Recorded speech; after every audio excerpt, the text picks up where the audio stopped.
pandemic trapped a bunch of aging role-playing gamers in their homes, forcing them to crawl out of their pen and paper comfort zone and into the online world of virtual tabletops and video calls.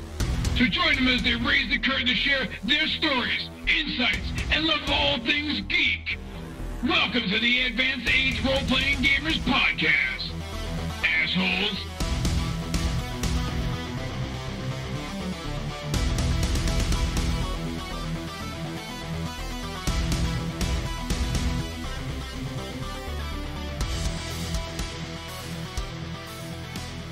Hello, and welcome to the Advanced Age Role-Playing Gamers Podcast, bonus episode, Meet the Cast. We want you to get to know the cast, and I'm going to start out. I'm Tier. I'm one of the players in the game. My co-host for this week is... Hello, it's I, Sean, and I'm here to assist in this grueling interview, 60-minute style interview with we're about to have. We want to get to know the cast a little bit better, and what better way than to share some of their history and gaming and how it has played a role in their lives. So, without further ado, let's meet our cast member. Go ahead, Nathan. You just gave it away. Yeah, I know. Well, that's the thing. Now, no spoilers. They know who I am. They already know who I am now. Okay, then we can end the interview. Tier, you want to close? You know what? Why don't we just go into a half an hour talking about Sean? Fuck this guy. I'll tell you what, man. Nathan, why don't you start out? Tell us, what was the first game you ever played, first system? What do you remember about it? So I met this guy in middle school. It was so goddamn long ago. I don't know, Wait a minute. 12 or 13. This was the ice cream truck incident, was it? No. Okay, just checking. Go ahead. I'm sorry. But yeah, Tears met him. Sean knows who he is. But I met this guy. He was a transfer student from California. Just came to my middle school, and we started hanging out. And literally in his basement, he introduced me to Redbox D&D, and Respect. And yeah, and we just played. We just played together for a while before we added a couple more players, and then eventually we had a D&D club in middle school. It was Redbox D&D, and yeah, it was a lot of fun. I was really hooked, and I still play with this guy once every 6 weeks or so. Well, that's good. That's a long freaking time to play, a game or know somebody and stay consistently in touch with somebody for that long. So awesome. To clarify, just to clarify something that for me, when you got together and played with each other, that you are talking about the Redbox D&D, right? Mostly. Okay, just checking. That's an experimental age. We just want to show our sensitivity to the subject. And yeah, he checked a few boxes on my purity test form too. So. Oh, okay. Is that sheet you have posted on a wall that's all red ink now? Well, I tell you, Boy Scouts is wild. That's another story for another day. It's like band camp. A lot like band camp. All right. Well, tell us about your first character. What do you remember about it? So again, started playing D&D, and I guess we must have had one of the advanced D&D books at some point, because we built these twin characters. They were monks, and we just cheated the whole time. Monks? Monks, yeah. Really? Twin monks. Wow. Yeah, okay. we cheated on our dice rolls, but we didn't know any better. That was probably a Dragon magazine thing. That's what that sounds like. I mean, because even the first edition of AD&D, I don't think had monks. Yeah, but the Dragon magazine would send stuff out with characters. I used to get it. I remember now. Because that's what I remember. That's where I read about some of the. It could be. My memory is not that great, but I have a lot of favorite characters. Actually, my all-time favorite kind of gaming experience was in Lee's game at college, where Matt and I were playing half brothers. He was playing a half orc, and I was playing a half orc assassin, and I was playing a human fighter. And we were brothers, but a lot of people didn't because it's a college game, so players would come in and out, and not everybody knew that we were half brothers. I didn't know. I came in the middle, like near the end of that. Yeah. I didn't even know. I know. Yes. But Matt would get me into Gru, and Landro was my fighter. He was like a happy-go-lucky guy at first, but just being around Gru really kind of like darkened him. And I just remember, I just remember. So we had the same mother, and this other guy came in, and I actually saw him at Renfest last year, and I kind of apologized for everything we did to him. But oh no, Marco! Not Marco. Not Marco. Vaughn. I'm sorry, Vaughn. Oh, Vaughn. Yeah, the guy. Oh, yeah. So, he had it in for Gru. Like his character had it in for Matt's character Gru, and he'd said something really awful about Gru's mother, which also happened to be my mother. This is the only time I ever LARPed. Like we both Matt and I stood up at the same exact time at the table and reached for our imaginary swords. Like no, didn't look at each other, didn't plan. It was just like spontaneously, we're at this big conference room table and standing up. Oh, it was so funny. Yeah, I think I remember that actually. Yeah. All right. You know what? I think it's time for a crossfire question. Yes, it is. Sean, are you ready with yours? Yeah. I'm ready. I'm ready with mine. Go with yours. Go with yours first. All right, Nathan. 10 seconds to respond. Who was your favorite Spice Girl? Sporty.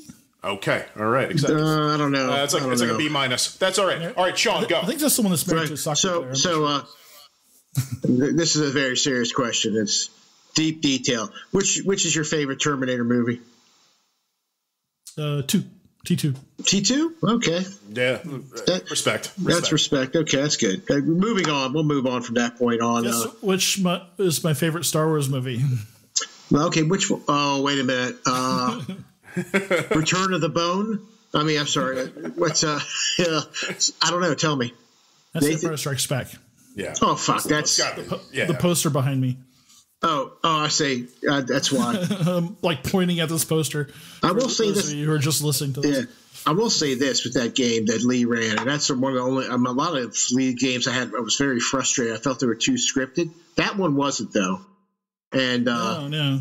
And I never saw a game where people. We always had to play good characters here, and Matt's character wasn't good, and he killed other player characters, and I'm like, I don't know how to deal with this. I helped. Yeah, you helped, and I would sit there like, what do I do?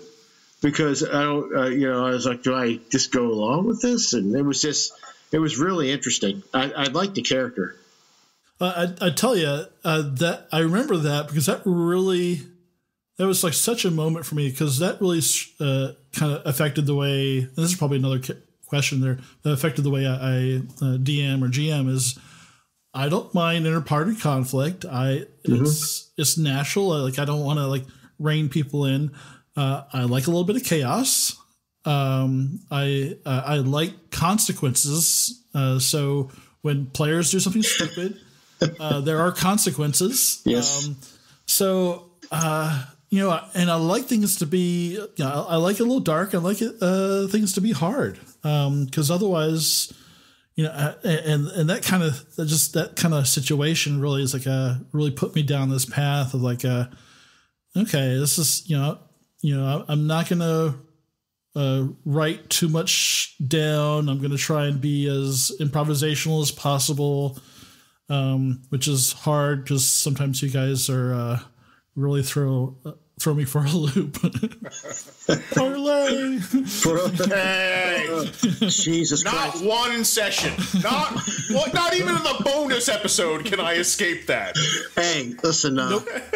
Listen. If I had been playing one of my normal characters instead of a Hero Forge cleric, I would have fucking slapped the fuck out of your paladin and said, "No, we're not parlaying." So, but. Paladin is kind of a badass. I mean, come on. That's the first. Look, it was. You guys did what you wanted to do. I wasn't wasting your time. Well, listen, as you bravely ran away after all the Giants came out, I thought that's when I started laughing about the parlays. Like, that really worked out for you. So, but you know, you played it. That's fine. Hey, Nathan, real quick, why don't we move on to your favorite game system? I'm interested to see how you answer this. Yeah. For those of you who don't know Nathan, there are shelves and shelves and shelves of game systems right behind all him. that. Yeah, his whole house is pretty much a game system. Yeah, that's actually, I moved like most of them to the basement. I've got another bookshelf down there. That's mostly just books now and some of my 3D printed stuff. But yeah. All right. But, what is the favorite? Tell us. I have such gaming ADD. Like anytime there's something new, I just want to try it out. So I really like the whole Free League Year Zero engine. That's what we're doing right now with the this Alien game that we just finished up, and that we're starting up pretty soon with Twilight 2000. So I like it because, you know, it's gritty. There's a lot of chances for failure, and you know, I think it rewards you if you survive, because you feel like you've really accomplished something. So I like that a lot. You know, D&D 5th edition fits like an old glove, and so there's just so much comfort there, and you don't have to think about it.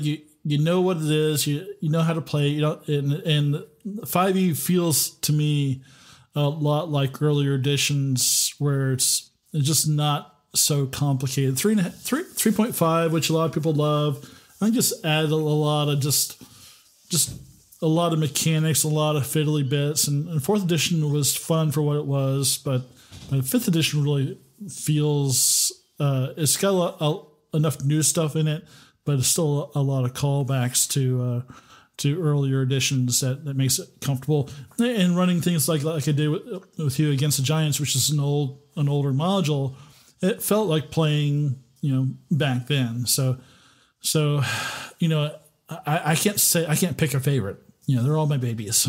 That's fine. I mean, I echoed you. I think in my interview, 5e. I think 5e is the most diverse system out there right now, because you could do anything with it. Just about they've got DTS, well, it's not TSR, but D&D, AD&D, they have years of experience, like 50 years almost now.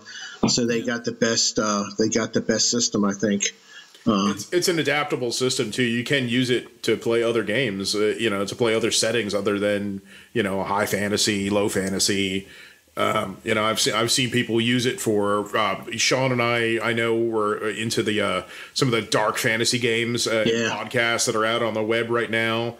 Dark Dice, things like that. You know, they're just it lends itself pretty well.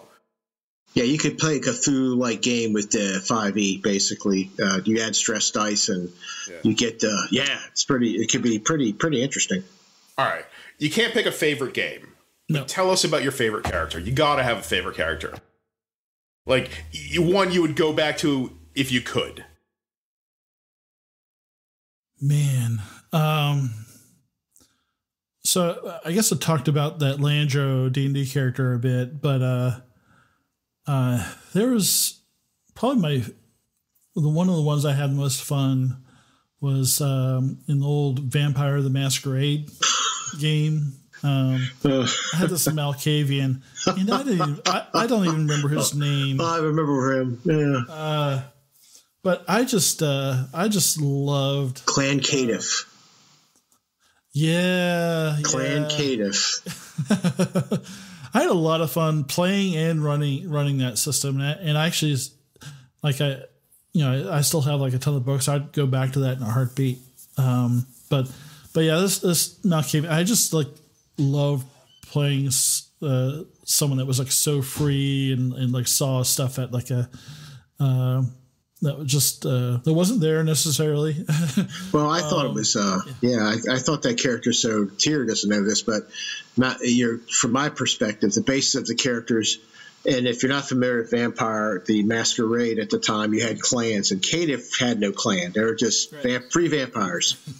So you said you wanted a voice. You were like the social advocate for the Caitiff. You're like, we were going to become a clan and join, and that was the goal. And we all sort of first were laughing at him. We did. We laughed at this guy's nuts, and then we're like, hey, it sort of got to the point. Let's join in, and then. And it became a thing, and then you were almost assassinated a couple times.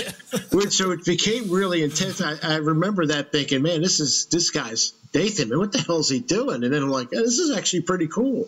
So I like that character. I don't know where I got that from. Yeah, it was fun. I remember in college playing. I played a lot of werewolf. You know, people played vampire. I played werewolves in vampire games. I love that. I love that setting and that system. It was good. Yeah, and they've updated it. You know, I've got the 20th anniversary edition, I'd go back to that in a heartbeat. There's sometime, you know, after all this, we got to sit down and really talk about what other games we want to try out. Well, you know what? Why don't we go into the next question? What games are you running right now? So I'm running or playing in. So I'm running the D&D 5th edition game right now that's been kind of put on the back burner. I'm spending a lot of time doing this.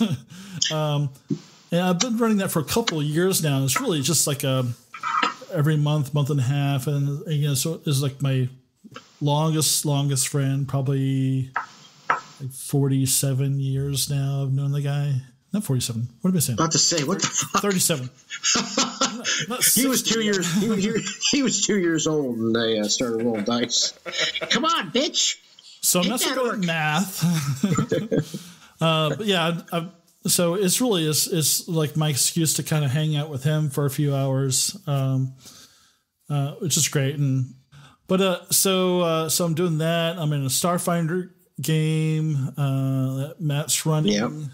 Well, I just finished up the Alien game with you guys, which I tell you, I love that whole game. I love the characters you played, even though like these were like, you know, scripted characters that were like handed to you, and you just took those characters and ran with them. It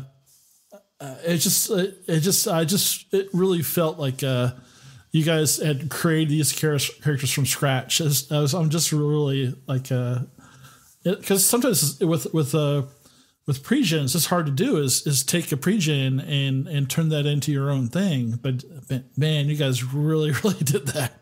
Well, you also got to let us do it. So thank you for that. Because if you hadn't, it wouldn't have been as fun. And it also been a very lame vanilla podcast. And we would just be like, we would have no followers when we start this. So I wish we were able to record that whole thing, because that would have been. There's so many funny moments going back and listening to those, and I just feel like we're gonna have I'm gonna have to sneak a little bear claw somewhere in every story from like now until I die. So this Twilight 2000, just going through the rules again, getting ready for this, it has hit locations. That's right. It does. Yeah, you guys are gonna get. Oh, we're going to get fucked up, man. No, I mean, we're going to get, I mean, I think Chris had mentioned, I think you were still on. No, you ran off by then. You had something else to do. But Chris had talked about this weekend sitting down and going over making a character tier, as I remember. So we might actually do that just to prep for for making our characters. So we have an idea what we're going to make. For Twilight 2000. But hey, real quick, so to keep things moving, why'd you get into role-playing games?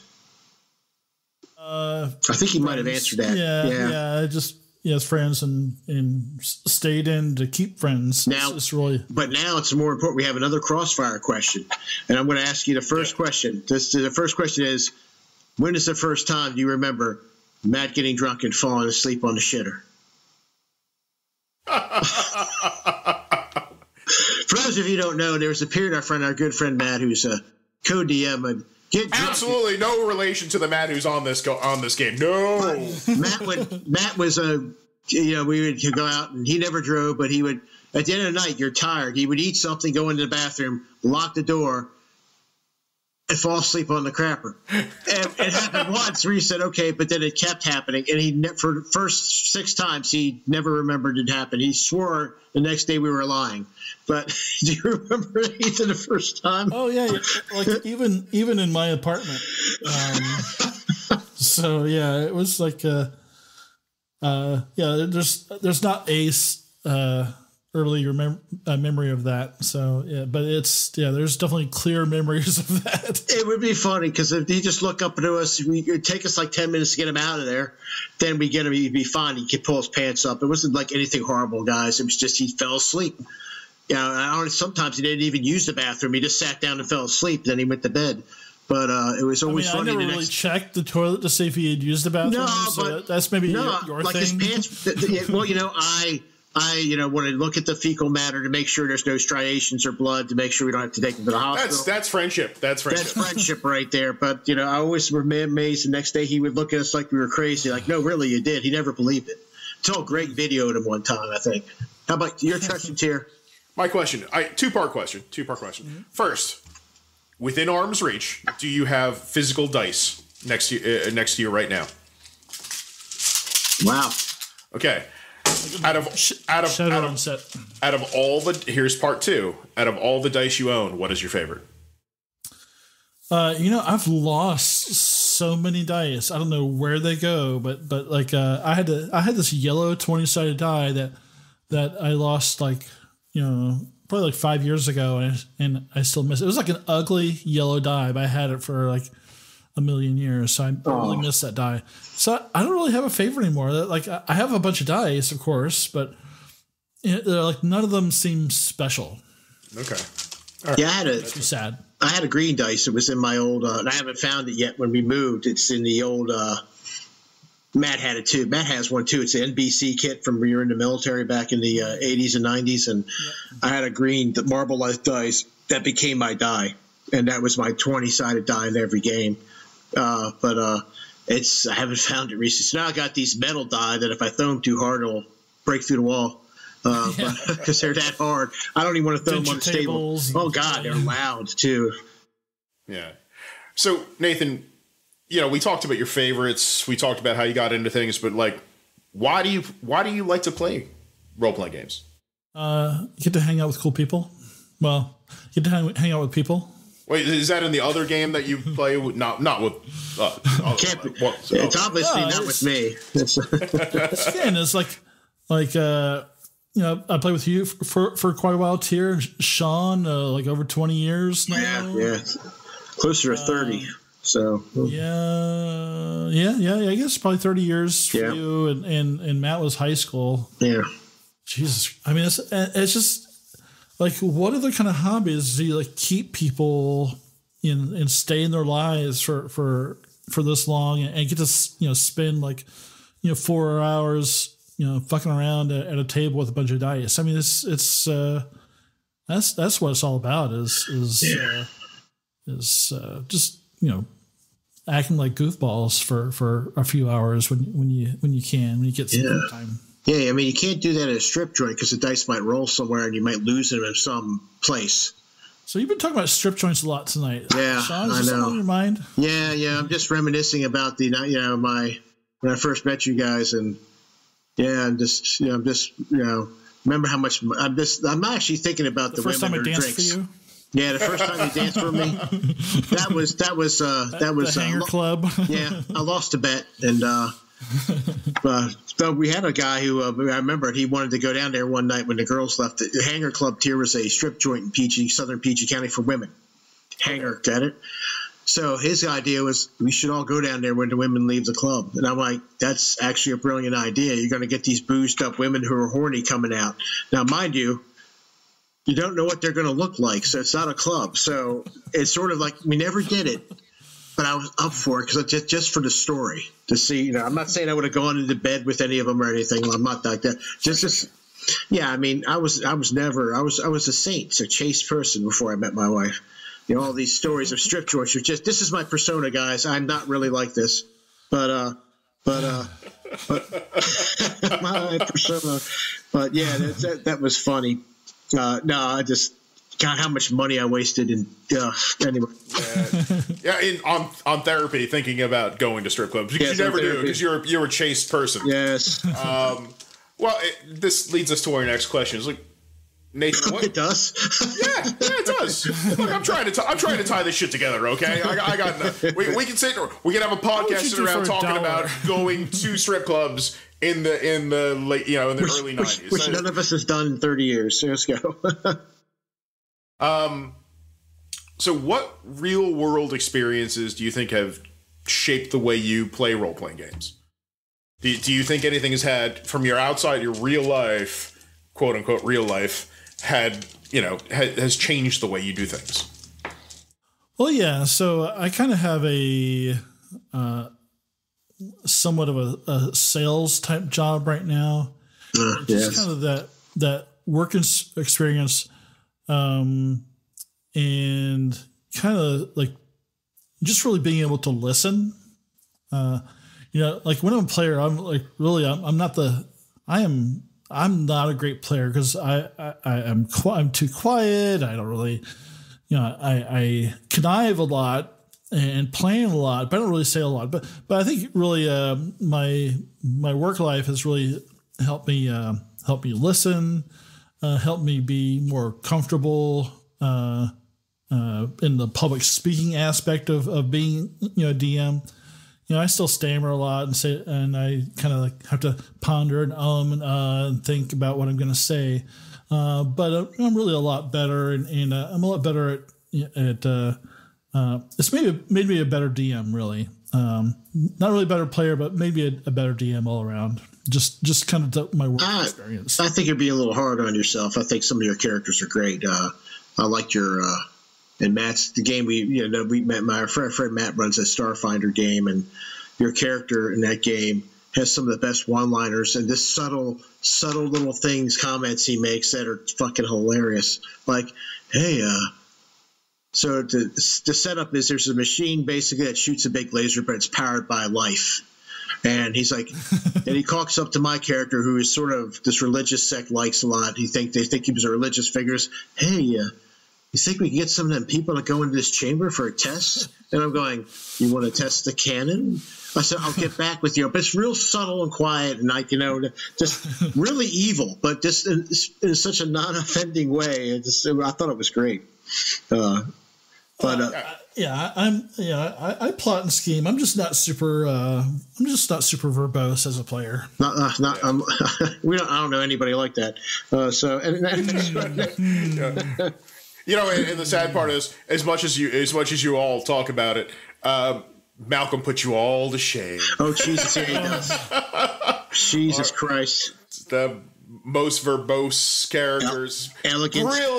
Brilliant tapestry. Elegant characters. Jesus Christ. It possesses the inability for one-word answers. I am a crude, blunt instrument compared to him. His razor sharp wit. You are the hammer to his velvet glove. Yeah, that's true. That's true. I really miss him. I'm sad he couldn't make the rest of the Alien games. Yes. Those first couple sessions with him playing Chaplin, I was dying. Listening to those back again, from the test recordings. God, yeah, he's killing me. He was back talking Gunny every chance he could, and I'm just trying not to laugh. But we probably wouldn't even be in the fort yet if we were still playing. No, we wouldn't. No, but it would be awesome and amazing. It would be gold. Yeah. We'd be playing that for like a year. We'd have 3 different character systems ready to go behind this, just characters made and ready, and we'd still be like, Malcolm, we were really trying to finish this. I know, but I think we could do this, and my character wants to explore, and I'm like, oh God, Jesus Christ. This week I want to take up painting. What? That goes about how you run games. You run your games pretty. You run your game sandbox. Like let us explore the world, feel out stuff that we know. We know you wanted us to get over to the fort. We know you wanted us to do that. But you let us go and do what we needed to do. I totally, you totally could have gone to the airfield or spaceport or whatever it's called, and that would have delayed things. You'd end back in Fort Nebraska anyway because you wouldn't need because all the ships there are destroyed. But I mean, D&D. We spent what 2 weeks just riding around the outside of the fort of the Hill Giants. Who knows? I like it the way I usually so in this upcoming Twilight 2000 game, or I guess will be by the time this is published, we'll probably be part way into it. But I really only have two kind of events planned. I'll call them events. They're not really events, but I have two things planned. And other than that, I'm really trying to I'm right now. If I share my screen, you'd see a map from the alpha, and you'll see a bunch of Wikipedia pages of Polish cities. So I can learn how to fucking pronounce them. Oh, good luck with that. I can pronounce them. I've been to Poland, so I got a few down. We'll get tested, Turpin. Yeah. Wotes and was it Kripitz, something like that. But anyway, so I'm trying to basically because there's I can kind of put you down there, but it's up to you on which direction you go because you're basically given a map and say, okay, well, you can't go back here because the Russians destroyed that city and you'll die if you go back there. Where do you want to go? And so I'm basically trying to learn as much as I can about the surrounding areas and see what you guys want to do. And there's some random encounters and stuff like that. But I have kind of two things that are going to happen, or that will be around no matter which way you go, and that's kind of going to drive the drama, I think, in this. That sounds pretty good. I'm looking forward to that. So let's try and move this on a little bit because it's great.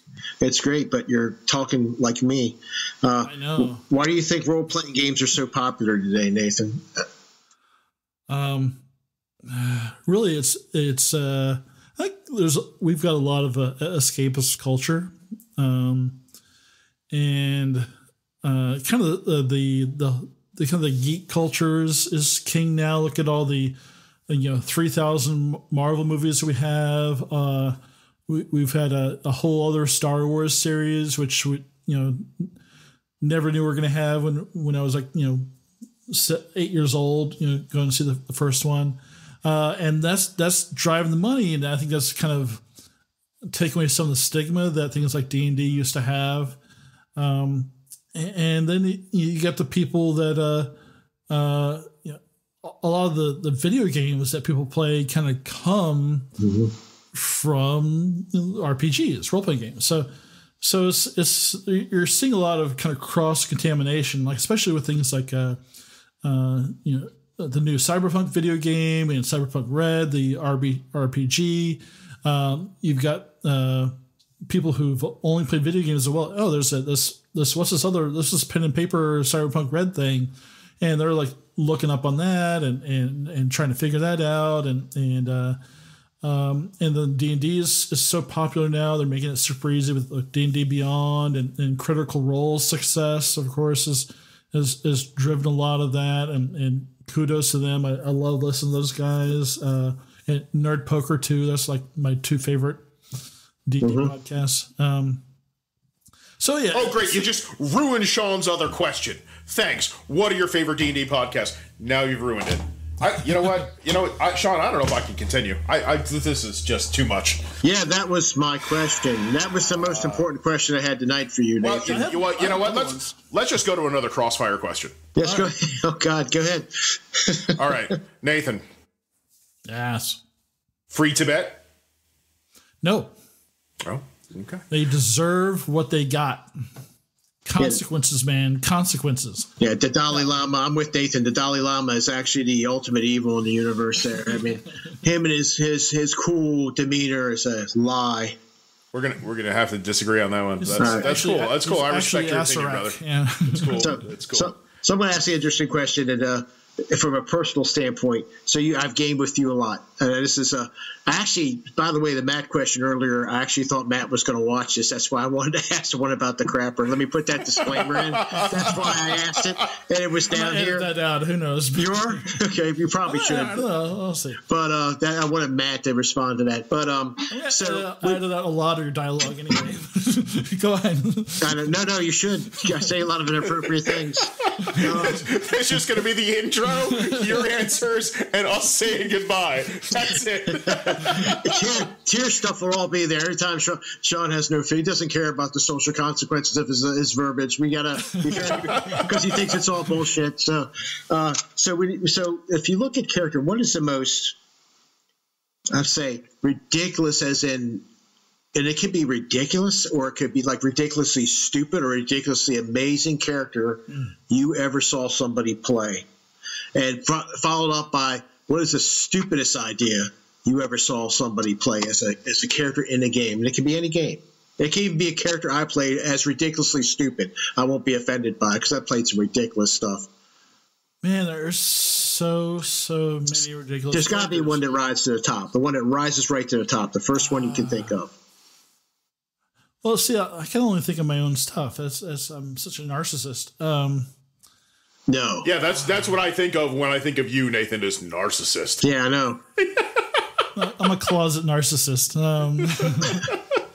A passive narcissist. He's an narcissist. Arsonist. Man, there's so at Malcolm's house one time we brought out the Marvel superheroes. Yes. The Phase Rip. Yes. Game, and just made random characters from rolling, and Matt made this the guy from the Motley Crue album covers. What's that guy called? The zombie guy. No, you mean Iron Maiden. Iron Maiden. Eddie. Not a heavy metal guy. Eddie. I knew Eddie. So Matt made Eddie, and he had a kind of a punch that he could do from a distance. That was the power, and the way he explained it was basically he was like throwing his fist at his arm would like disconnect and fly across the air and hit people, his limbs. So that was pretty ridiculous. That's like the first thing that comes to mind. That's good. That's good. I did make a really ridiculous villain for Champions, if you want to hear about it. Yeah, real quick. Sure. I used to play a ton of Champions, and I'd love to get back into it. But so I had this one villain, and he showed up at every time there was a battle in the public, and he'd only show up like right when the battle was done. and we do this thing where like after the battle, like the reporters would come in, the police would come in, and the crowds would come in and congratulate the heroes, and the news. There's like a bunch of microphones and cameras in the faces of all the heroes, so they get interviews. And this villain's power, so he had 3 powers. He had shrinking, I think like 9 levels. So he's like that big. He had flight, and he had a very specific version of mind control. He could only do one thing with it. He could mind control you to make you pick your nose. He was called Booger.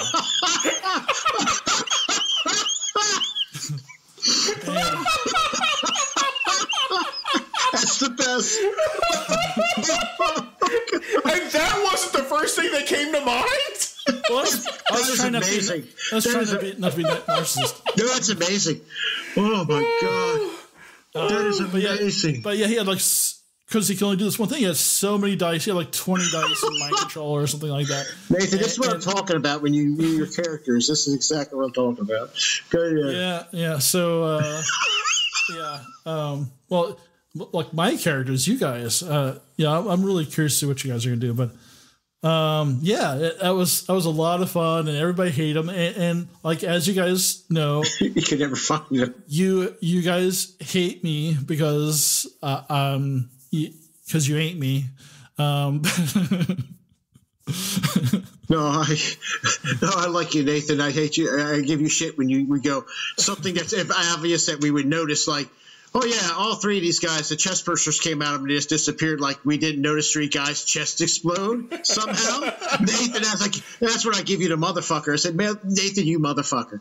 It didn't affect the game anymore. I was going to do it a lot sooner, but we were just dragging along. I thought it was funny. It was funny how you cut cords, and it's one of us will catch you on it, but that's okay. Yeah. I think everybody does it. Yeah.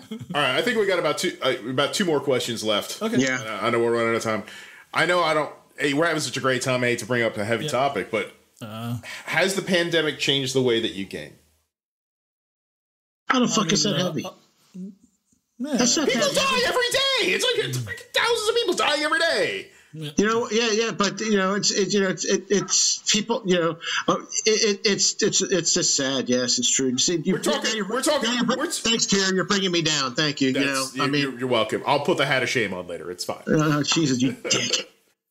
You know, I hate to say this, but it's been good for my gaming because I spent like so much time with you guys and getting to know Chris and Tony, and so that's really changed. And having like a regular thing because a lot of times when I love having people at my house. I've got like a whole room kind of set up for this, and I'm still like decorating it. And nobody's like really used it. I know, Jesus, a year. I saw it. But so that sucks. Not having people around because that's really good. Because it really, like the way we play now when we get together is like, half of it's food, and drinking and all that stuff. But now it's we're really, I think. As far as like kind of the really fun parts of the gaming part, not just the friends part. The friends part is fun either way, but the gaming parts I think is actually better because we're like concentrating more on the game. There's less side talk and we're more consistent. Because before, a game like we do now, we'll do like once a month. That's the only time we will get together and sit down and game the way that we're comfortable gaming in person. Mm-hmm. But now, so I've got your game. I don't know why I didn't mention this earlier, but I have this great Thursday night group of people that are like almost half my age, and they're like teaching me. They're teaching me a lot about like how they game. It's because I've really mostly all my life played with you, Sean, Matt, and a few other people. I haven't really opened up my gaming group, and with this my Thursday night crowd, it's so nice playing with them because I'm getting to know them, they're getting to know me. So it's just I'm doing a lot more gaming. So I should just edit out everything else and say it's changed because I'm doing a lot more gaming. No, I agree with you there. I think this technology is a big help. We could have done this like 10 years ago in the same fashion. Yeah. So we're moving on real quick because we hit that question. So is there anything else you'd like to share with our listeners? Man, so I just love this hobby, and I hope that you enjoy the strong, crazy personalities that everybody brings to our table. And I hope you basically, I hope you have, if you're, younger than me, I hope you have what I have now. It's like I'm 50 years old, and I've got a bunch of friends I see all the time, and we have like such a strong bond, and it's because of gaming. There's, without it, I never would have met like any of these people, and it's brought us together. So I'm just, I hope you have what I have. So. That's a pretty good summary, and I just want to say myself and Tier were not paid to be here today, so there's truth to that. And this, I think, will wrap a session of Meet the Cast. Thank you, Nathan, for sitting down and sharing your personal story with us, and thanks again to you, listeners, for tuning into the Advanced Age Role-Playing Gamers podcast. Assholes. Zombies. Until next time, stay safe, healthy, as Tony Cooper would say. But Tier, you have any final thoughts? Nope. Just thanks everybody, and we'll see you next week. Yep, we'll see you all next week, and please enjoy. Leave your comments in the comments section, and and just remember, keep your dice warm. Thank you. Bear claw. Bear claw.